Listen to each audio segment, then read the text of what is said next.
Daghan tag giagian ang ato ang local hero nga si former President Roa Rodrigo Duterte ilang gihilabtan karon unsay nahitubo sa toa. Nagtuo sila muhinay ta, nagtuo sila maluya ta.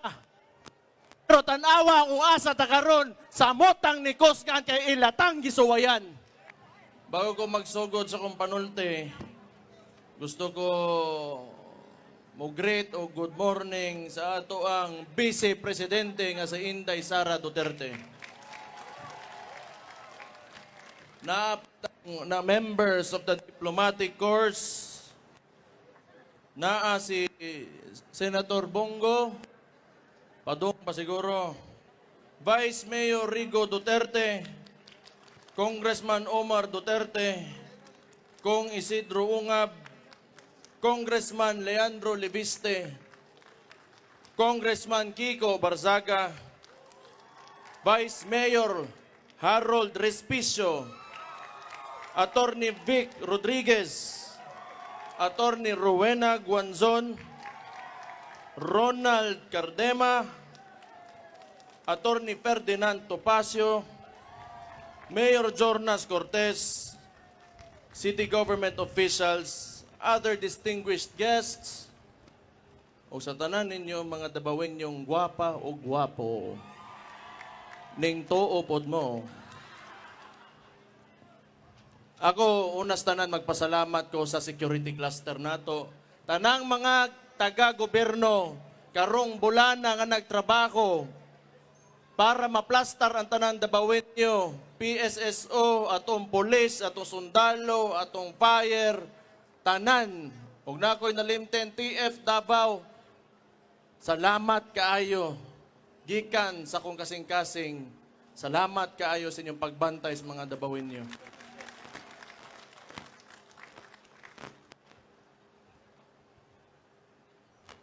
Tanawa takron. Kining ato mga bisita, akong gipang dadere. Kikibaw mo nga ako. Ako, di ko gusto mag-istorya politika, pero ginagmay lang. Kaya ato ang focus karon, araw ng Davao, 100 years na itong City Hall. But pasabot ana, 100 years. Gabarog lang gihapon ang mga Davaoenyo o Kusgan lang gihapon. Daghan tag giagian ang ato ang local hero nga si former President Roa Rodrigo Duterte ilang gihilabtan karon unsay nahitubo sa toa. Nagtuo sila muhinay ta, nagtuo sila maluya ta. Pero tanawa ang uasa ta karon sa motang ni Kusgan kay ilatang gisuwayan. Doon na lang ko yung mga giya. Pero gani, akong gipaila-ila kaninyo ni mga tao na sa likod na mga bisita nato, hapit pa gani mag-away kay tanan buang, tanan isog. Kita mga Davaoenyo, maisog ta. Pag kita gani, itulak sa corner, imong ipiton, wa tay laeng imoon, di man tahilabtanon. Pero kung inyo may suwayan, makatilog yun mong sokol sa inyong kinabuhi nga wa pa ninyo makit sukad-sukad sa inyong nataw mo. Naalang ko yung mga gamayng giya para sa ato para sa tanang Davaoenyo. Na gusto na kong basahon sa inyo Una, asenso para sa tanan. Dili lumba ang pag-asenso. Suportahan ang matag-usa nga mulambo aron dungan tang mulahutay para sa nindot nga dakbayan. Ang tinuod nga kalambuan kauban ang tanang katawhan. Kung musaka ang usa ka Davaoenyo, ang atong tumong dapat natong panganduyan nga musaka ang tanan, walay mabilin nga Davaoenyo pagkitang tanan mo asenso. Pagkaiusa ang matag pamilya, importante kaayo ni. Sa matag panimalay, kinahanglan manukad ang panagiusa. pag hinatagay o pag sinabtanay. Kay ang nagkayusang dakbayan, pundason ang pamilyang ligon ug naay baruganan. So kita magsugod sa atong mga panimalay, disiplinahon na itong mga anak, pasudlo na itong eskwelahan. Importante, naapoy kahadlok yun sa Ginoo. Katulo, Ginoo ang sentro sa tanan. Sa kanunay, di malimot sa pag-ampo o pagpasalamat sa Ginoo. Kay ang kaabunda sa atong kinaiyahan, kasaysayan o katawhan, panalangin ka na gikan sa kahitasan. Gibaw mo, kung unsa man ang sitwasyon nato aning kalibutanan di man gyud nato matubagtanan. Mao na ang uban diha salig lang sa Ginoo, ibili na nato sa iya ka, basta kitang tanan himo lang og kaayuhan sa matag usa. Disiplinado sa katawhan, maghinatagay dili ta magsinikohay, labi na karon nga daghan na kaita. Ang Davao 1.8 million ang populasyon nato. Kung kita way balaod, walay order, magkagubot gyud ang tanan. Mao nang ako, salamat kaayo. Ikaduhang termino nako ngaron nga na mayor ko, swerte kay ko kay ang tabawin nyo, buutan og disiplinado, wa gyud kuno tagaig labad sa ulo. Naaray ubang badlongon diha, pero sultihan ta mo, pagbag-o na mo, kay ang bangag ninyo nga presidente, munaog na. Trages ninyo. So natay mga balaod, mga ordinansa, parehaan ng liquor ban, smoking ban, firecracker ban, speed limit, curfew, uguban pa, tumana lang ninyo. Kay dili man na pang-ipit sa inyo, kundi para maplastar tang tanan, aron hapsay ta, harmonious ato mga kinabuhi, og diha ta nailhan sa tibok Pilipinas, kay kita nakapanaog og nakapaimplementar o ingana nga balaod sa usa ka dakbayan og kitay pinakauna. Kay ang panggobyerno, dili lang kami nga nasa gobyerno, di lang ang administrasyon nato, di lang ang mga konsehal, ang mayor, ang vice mayor, ang congressman. This is a collective effort of all Davaoenos. Kung dili, walay active participation from you, why mahitabo sa tuwa. Mo na, again, magpasalamat ko sa inyong salig sa atong lokal nga gobyerno. Thank you kaayo. Salamat, ana.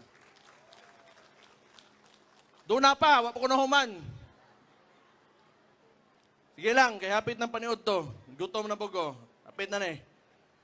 Ang mga kabatanunan kinanglan edukado. So walay maglaroy-laroy. CSWDO, salamat pagkuhanin nila, bantayan nila itong mga bata. Way maglaroy-laroy nga bata sa dalan, oras sa ting eskwela. Kinanglan edukado, og baton og gugma sa dakbayan. Ato silang giyahan nga malayo sa bisyo o kadautan.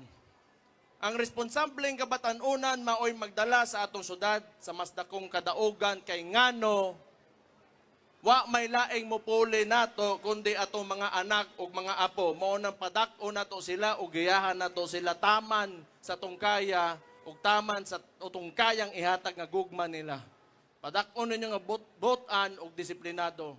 Kay pohon sila mupuli, ang katong mga problema, mga sulbad na to karon, bag-o na ilang problemahon, kay kitay mo sulbad ana karon, tagaan na to sila nindot nga kaugmaon.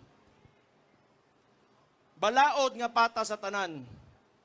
Tanan patas sa mata sa balaod. Mao gani akong balikon sa inyo tanan diri sa dakbayan nato. Walay dato, walay pobre, walay bayot, walay tomboy, way laki, way babay, way tiguwang, way bata. Basta kita tanan, pag musulti ang balaod, patas ta.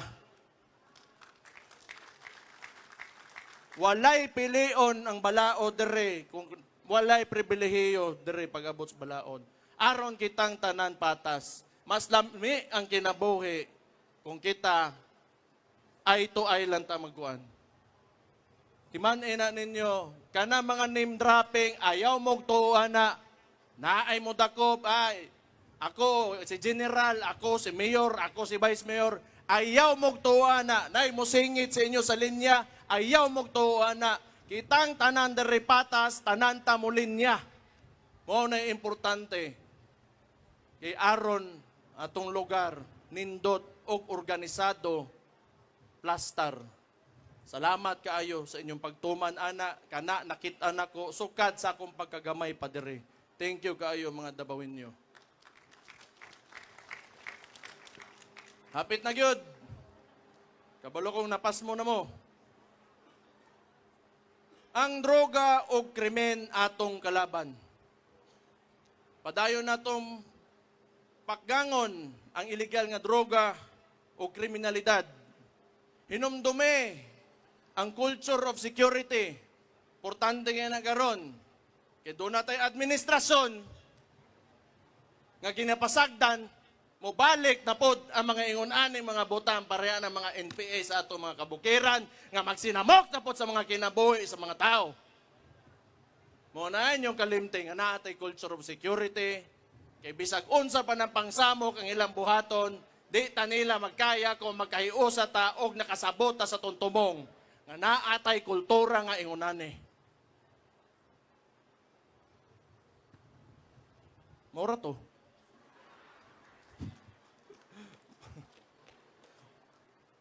Di bitaw.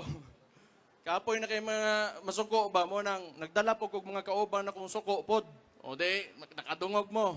Pero kani mga tawhanan nagtuo ko nga naa ni sila mga revolusyonaryo na kasing-kasing.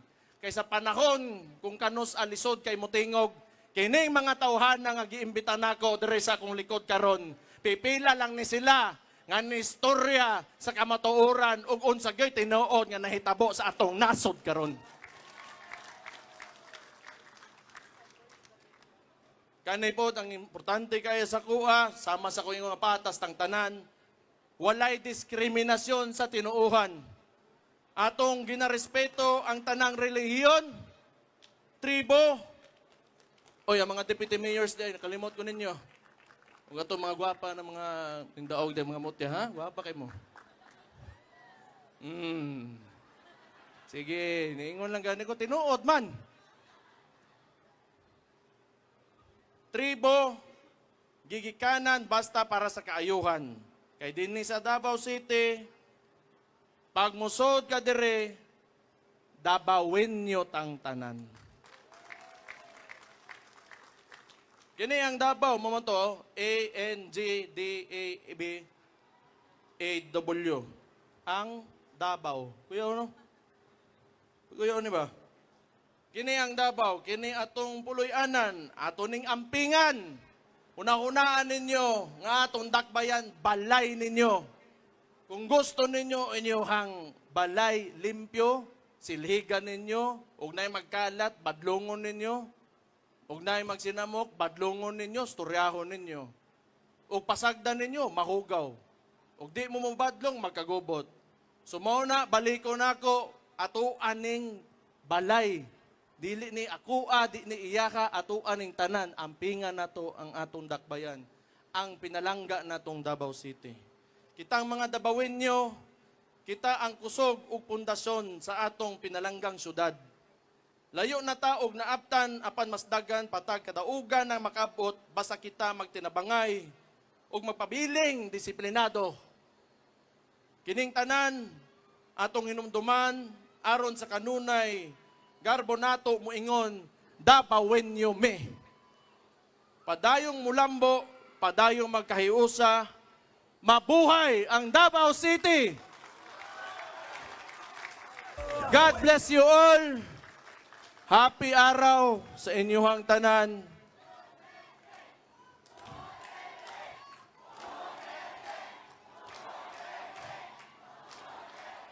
Napatay ko ingnon. Akong pilion nga presidente karon 2028 si Inday Sara Duterte. Masuko na ko bantay lang mo ako'y makasaban. Sige, ha? Salamat kayo. Mabuhay mo. Thank you kayo. Magpadayon tang disiplinado. God bless you all.